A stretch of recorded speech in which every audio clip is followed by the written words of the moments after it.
Hey guys, it's Creepy here. I'm going to be doing something way different today. I'm going to be doing CreepyPasta readings because I know a lot of people like CreepyPasta. They're spooky and they're fun. Alright, so this one is Strange Things Happen Overnight at Lowe's. I'll leave the link down in the bottom description below. It is by George T. Robertson. Sorry. Okay. Oh, I just got to get ready. Okay, this is part one.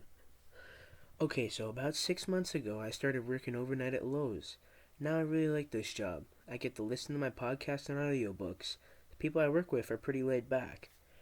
I work by myself for the most part, and most importantly, I hardly have to deal with the customers. If you ever worked in retail, you know how important that really is. While I do like working a lot there, over the past 6 months I've seen some really crazy things. It started off small and not really a lot. The first thing I saw happen. Sorry, let me rephrase that. The first thing I saw happen, I originally thought it was just some kind of glitch. See, in Lowe's, I work at their two bathrooms set up for the employees in the back corners of the store. When I first started working there, I didn't know what they were because they just marked employees only. But I quickly found out later. I had walked the length of the store to find a bathroom which another employee had told me where it was, but of course I walked right by it. Anyway, back on point. In these bathrooms, the lights work on a motion sensor. You know the types. Well, as I was walking past, I could see the light coming from underneath the door. I thought it was a bit weird because there were only two people in the store and I knew there were. I went up, knocked on the door, there was no answer. So I opened it and it was completely empty. Like I said, it wasn't really much, so I didn't really think it. The next thing that happened was small as well. If you've ever been to Lowe's, you may have noticed something that more expensive items have a little green thing attached to them. We call them turtles, and there are alarms. If someone tries to steal something for turtle on them, once they go through the doors, they start letting out a high-pitched noise that's very hard to ignore. I was stalking. I'm sorry, guys. This is my first time reading. I'm going through some massive heartburn right now. Okay, back to today.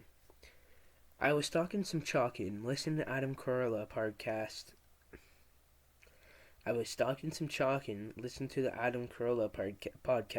When I started hearing an alarm go off. It confused me, so I went looking for it. It took a little bit, but I finally found where it was coming from.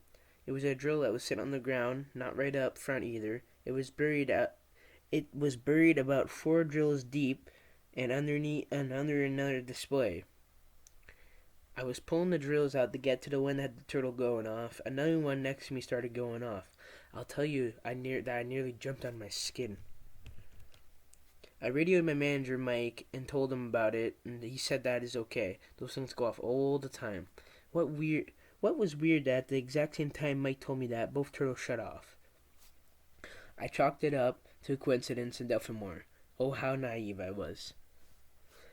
Nothing else seemed to happen for about 2 weeks. I had put those instances long behind me. I mean, why wouldn't I? Faulty sensor-sensitive turtles? Sounded likely to me. I'm not. Correction. Was not one to just jump to the supernatural explanation. To put it mildly, I wasn't a believer. Oh, sure, I wish there were things that went bump in the night. I'm a long-time fan of supernatural and shows like Ghost Hunters. I always watch Josh Gates. Man, I really wish I had that man's life. If I can ever catch him on. But I never experienced anything myself. That was until about 5 months working at Lowe's. I had started like any night, went in around 7, clocked in, started unloading the truck. It was about 9:30 when we were done. Everyone else in the store had left, so it was just the three of us night crew. For the most part, it was a pretty normal night. I was listening to the newly downloaded audiobook by Mark Tufo, working on the third card by his time. It was close to about 2, and I was working on my way down towards electrical to restock some fuses when I saw it.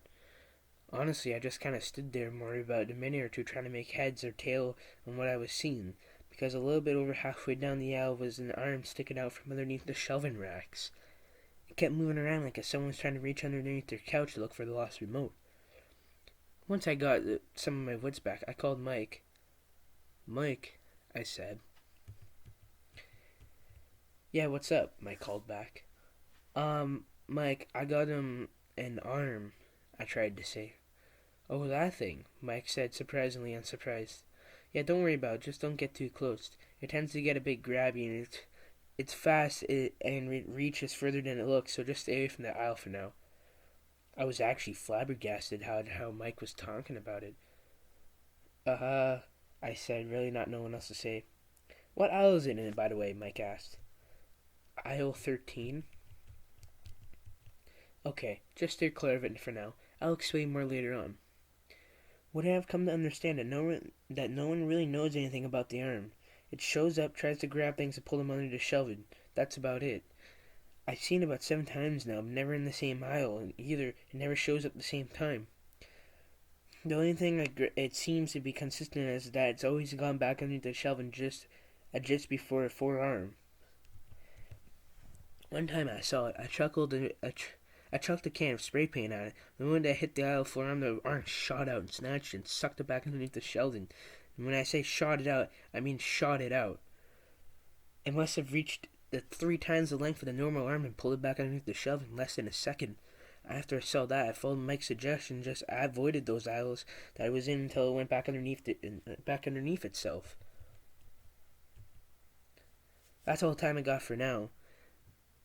I have a lot more stories like this that lives in the garden center, like the naked little man I keep seeing, the ones that's a bit weirder than the others. I try to write some down later. Remember to have a low safe day. All right, boys, that's the last. Thank you for coming to this reading. I'm sorry I messed that up a bit. I get a bit stuttery when I'm reading, and I get a bit nervous. But I really hope you like the reading. I'll read part 2 another day.